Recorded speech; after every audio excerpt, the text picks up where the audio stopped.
It's day one of National Public Health Week, and today we're talking about government partners, or how you can tell the government what you want them to do.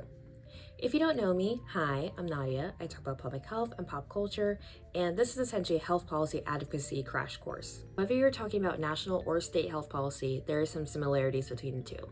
Both the national and state levels have legislation or laws, and they have regulations.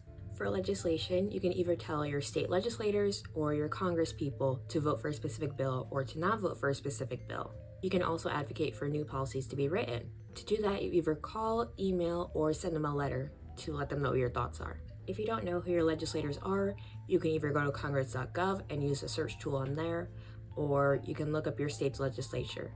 For federal regulations, which basically tell agencies like CMS or CDC how to implement the laws that Congress passes, you can go to federalregister.gov, and that will list any pending rules or comment periods. Each proposed rule should explain how to leave a comment and how to make your voice heard on that particular proposal.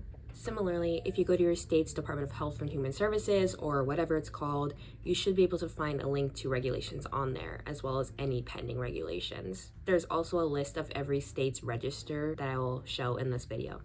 At the federal level, there's also citizen petitions, which are basically people asking for the government to implement a new regulation. The government can decide not to implement whatever rule you're asking for, but at that point, they have to explain why they're not doing it. When you submit a petition, there's actually multiple comment periods, because first there has to be a comment period for when the petition is submitted, and then if the agency decides to make a rule, then there'll be another comment period before it's implemented.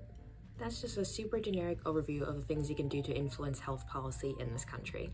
Let me know if you think I left anything out, and I will see you all tomorrow.